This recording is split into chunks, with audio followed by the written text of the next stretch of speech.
Nagły hałas wyrywa cię ze snu. Mimo ciężkiej głowy zdajesz sobie sprawę, że ktoś się bije pod twoim kontenerowiskiem. Próbujesz wstać, ale zmiana pozycji ciała i ostre światło lampy oznajmiającej dzień oślepiają cię. Czujesz, jak twoje ciało zlewa zimny, lekki pot. W twoich uszach narasta pisk, przeszywając twoje ciało elektrycznym dreszczem. Czujesz, jak twoja dłoń samoczynnie wędruje po blacie. Chwyta stojący tam kubek i unosi go do ust. Pociągasz łyk. Mętnie brązowa kranówka. Niczym steampunk przywraca cię do życia. Wracają ci zmysły. Do twoich uszu dociera echo krzyków z dołu.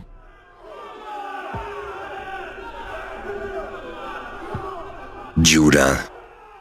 Zardzewiała trupiarnia pełna konserw. Ludzie tutaj nie zaznają innego świata. Co dzień robią swoje. Zarabiają na syntetyczne mięcho i werbeluchę. Udają, że powietrze, które wdychają, zawiera tlen. Zamiast rakotwórczej mieszanki dymu z przypalonych szczurów, radioaktywnego pyłu i oparów zleżały uryny. A ja muszę zadbać o spokój w tym syfie, bo ten przeklęty dok to mój dom. Hank! Słyszałem, że skończyłeś z rajdami i zająłeś się nauką fachu. Wiesz jak jest, człowiek musi jakoś zarabiać. Jak chcesz, pokażę ci kilka sztuczek za 100. Serio? Będziesz Młódka o radiacji uczył? Obudzili cię? Jak zgadłeś? Muszą być nowi. Myślą, że mogą bezkarnie wszczurzać się w nie swoje sprawy. Załatwię to. Nie musisz długo szukać. Dwójka obdartusów stoi tuż za bramą smażalni. Niestety, nawet smażone tutaj na głębokim tłuszczu nowojorczyki nie są w stanie zamaskować aury otaczającej tej dwójki. Nieważne skąd przyszli, na pewno nie tęsknię tam za nimi bardziej niż ich ciuchy za praniem. Co tu robicie, chłopcy? Czekaliśmy tu na ciebie. Musisz zorganizować nam parapetówę. Prowadzacie się? Skoro proponujesz, to pewnie, że tak. Mam nadzieję, że lubisz sprzątać, bo my nie będziemy mieszkać przy tym. Zaraz posprzątam.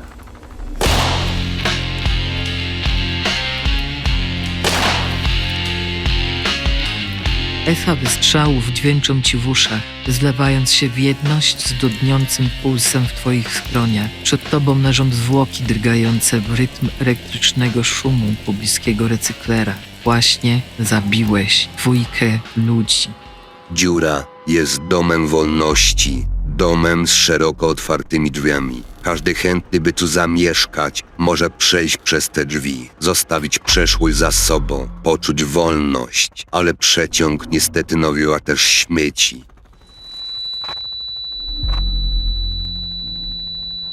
Muszę zrobić coś z tym kacem, zanim mnie wykończę.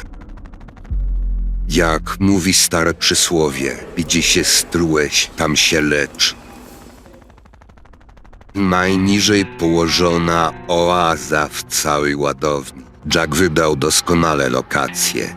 W końcu im niżej, tym powietrze jest gęstsze. Bogatsze, można by rzec. A tu jest tak gęste tym bogactwem, że przy każdym wdechu od dwutlenku węgla aż kręci się w głowie. Przynajmniej każdy z nas tak sobie powtarza, próbując nie myśleć o wzbogacających powietrze w mieszanki aromatyczne, okolicznych ciemnych i wilgotnych zaułkach. To miejsce ma jedną wielką zaletę.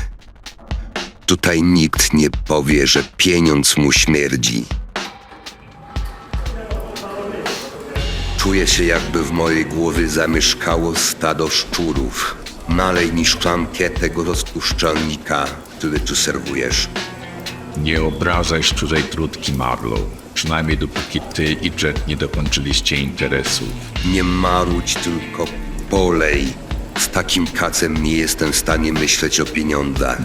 Na to akurat nie mogę pozwolić. Wczoraj się z nim zaprzyjaźniłeś, więc dziś możecie czekać dużo rozmyślania. A, jak dużo rozmyślania. 1000. Kurwa, zajmę się tym.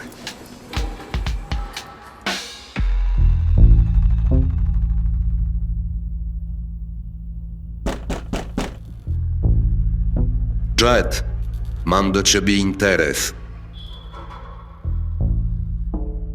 Marlow, wejdź. Powiedziałbym usiądź, ale w stojący cel łatwiej jest trafić. Mamy biznes do obgadania. Musisz dostarczyć Jackowi 1000 krypto przed wieczorem. A ja, jako twój przyjaciel, postanowiłem ci w tym pomóc. Nie chcemy chyba, żeby Jack wysłał za tobą komornika, prawda, Jet? Widzisz, gdzie mieszkam? Nie mam takich pieniędzy. I jeszcze nie masz. Mówiłeś coś wczoraj o dużym biznesie w Obrzeżu? Jacyś przyjezdni, szperacze mieli dobyć targu po południu? Tak się składa, że ja mam wolne popołudnie. Stary, Obrzeże to mój dom. Ludzie tutaj to prawie moja rodzina. Mówią, że rodziny się nie wybiera, ale wrogów powinno wybierać się z głową, a zostawiać już najlepiej bez niej. Więc jak będzie? Komu dziś nadepniesz na odcisk? Niebieski kontener w sektorze A21. Założę kamizelkę i możemy iść. Jeśli dziura jest ostoją wolności, zwaną przez zawistnych bezprawiem, to Obrzeże jest statuą wolności górującą nad dziurą. Zbyt gęsto zamieszkana, aby gangi odważyły się prowadzić tutaj biznes na ulicy. Za biedna, by regulatorzy zainteresowali się pozbyciem stąd gangów. Tutaj kontenery często nie mają nawet kranu czy zwykłego kibla. Na szczęście koledzy Jeda wybrali kontener na szczycie tej sterty, a nie na jej dnie. Jed, wchodzisz pierwszy. Powiedz czarnemu Willowi, że wiesz, gdzie grangerzy chowają niesprzedane towary, wracając z dziury.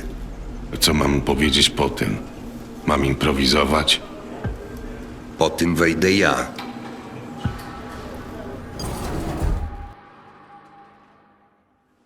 Myślisz, że będzie tam wystarczająco towaru, by go podzielić między wszystkich? Czemu tam się sam nie wybierzesz? Paxton wysyła powitanie. Ma nadzieję, że rozgościliście się w naszym mieście. Z tego co słyszę, wnioskuję, że nie tylko się tu zadomowiliście, ale że też dobrze wam się tu wiedzie. A ciebie to kurwa kto tu zapraszał? Do własnego domu nie potrzebuję zaproszenia. Ciepłe sobie tu gniazdko urządziliście i nawet nie nakopciliście przy tym. Proszę, grzejnik elektryczny. Stać was marnować ogniwo? Czy może podłączyliście się do sieci? Co ci do tego? Mi? Nic. Ale regulatorzy nie oferują darmowych usług. Powiedz, od kiedy tu mieszkacie? Miesiąc? Dłużej? Powiedzmy, że miesiąc. Najem kontenera plus ogrzewanie to będzie 1000 z okładem. Za zeszły miesiąc, a rachunki w dziurze są płatne z góry. Więc będzie tak. Buxton na zachętę wyrówna rachunek do 2 kilokredytów. I zapomnij o tym, że sami do niego się nie zgłosiliście. A wy nie tylko uregulujecie rachunek natychmiast, ale w przyszłym miesiącu przywitacie mnie wolnym krzesłem i odpowiednim nastawieniem. Dobra już, dobra no.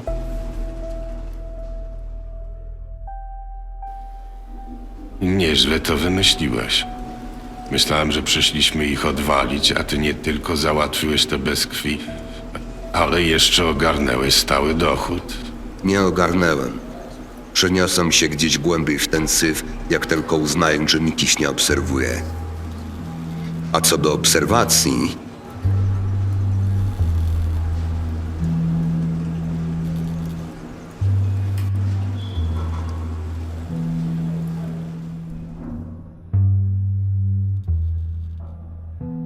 Fate, wyglądasz jakby ci ktoś rodzinę wymordował. Pierdalaj, Marlow, jesteś zimnym chujem. Nie chciałem, nie wiedziałem. Naprawdę Farod nie żyje? Znalazł kartę dostępu w kieszeni mumii. po jakimś doktorku czy kimś takim. Jego zwłoki dawno były okrapione, ale w rogu łazienki leżały łachy. Coś go tchnęło i je przyszukał. Podobno ten klucz otwiera drzwi do dolnej części CDS-u, tam gdzie są tunele do hydroponiki. Tam jest pełno tych dziwnych pnączy i przychodzą tam te zwierzęta. To bardzo niebezpieczne tereny, więc ojciec poprosił o pomoc Foley'a. On miał zebrać ekipę i mieli zejść razem. Zebrał ekipę i przyszedł z nimi w środku nocy, jak wszyscy spali. Ja wyskoczyłam przez okno. Teraz siedzi z nimi i ugaduje wyprawę. Marlow, ja nie mogę im tak odpuścić. Nie mogę przed nimi uciekać. Znam jego melinę. Ma włas nad kuchnią, który otwiera, żeby wypuścić dym. Jestem w stanie się tam przycisnąć, ale boję się, że mnie usłyszy. Zagadaj go przez chwilę. Proszę.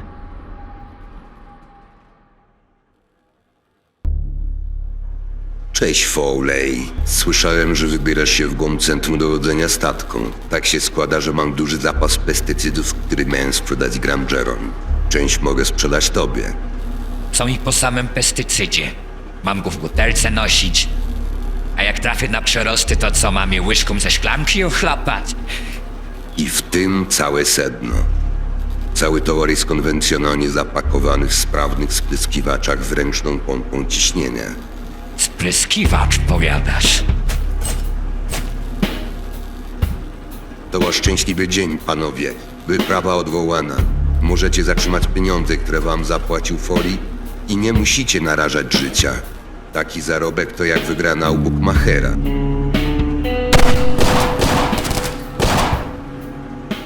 Muszę się napić. Dobrze się składa.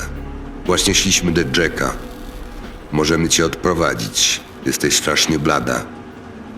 Nic mi nie będzie.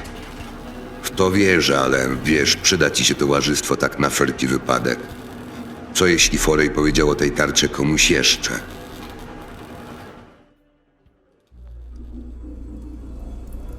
Jet zwraca w łuk. Wiedziałem, że można na ciebie liczyć. Widzisz, Tanner? Mówiłem ci, że Marlow to obrotny gość. Cześć Marlow, mam dla ciebie prezent. Podzięcy za długą miłosną współpracę chciałem ci dać tę wyjątkową kartę dostępu. To kredyt? Nie, nieładnie Marlow. Ja mam dla ciebie propozycję udziału w wyprawie życia, a ty mnie traktujesz, jakbym cię do czegoś zmuszał. Jak nie chcesz, znajdę kogoś innego, kto będzie chętny sprawdzić, jakie skarby znajdują się za drzwiami, które otwiera ten klucz. A co to niby za skarb? To właśnie chciałbym, żebyś sprawdził. Tak się składa, że trupek, który miał przy sobie tę kartę, miał zapasem ten pistolet. Widziałeś kiedyś coś takiego? Pochodzi z ziemi. Piękna rzecz. Przepala stal grubości palca w ułamku sekundy. Weź go. Jest twój. Co mi po nim bez baterii? Właśnie. Baterie są tam, gdzie prowadzi ta karta. Nasz hojny trupek pracował w zbrojowni. Tak, akurat. Wszyscy próbowali się do niej dostać, a ty tak sobie znajdujesz kartę dostępu na jakimś tam trupku. Nie, Marlon. Ja wiedziałem, jakiego trupka szukać. Widzisz, inni szukali karty, ja szukałem spisu pracowników. A kiedy go znalazłem, przeszukałem archiwa danych zakwaterowania i voilà. Taka wyprawa w pojedynkę to samobójstwo. Weź ze sobą Evansa. Wypożyczyłem go Abe'owi do pilnowania. Siedzi u niego w sklepie. Powiedz mu, że teraz zamiast sklepu pilnuje ciebie. Potrzebujesz pracy? Zbieram ekipę. Przecież wiesz, w jakiej jestem sytuacji. Ale nie wiesz, jak dobry ja mam słuch. Marlow, zbrojownia, no. Widzę, że masz wiele ukrytych talentów. Dobrze ukrytych, bo skrytość to moja specjalność. Jakbym był wierzący, to bym powiedział, że Pan nas dzisiaj złączył. Amen. Ale nie jestem wierzący. Nie ma czegoś takiego jak przypadki. Tanner musiał poświęcić lata na poszukiwania, dokładnie planując każdy krok. Nie było w tym przypadku. Jet miał dług od dawna.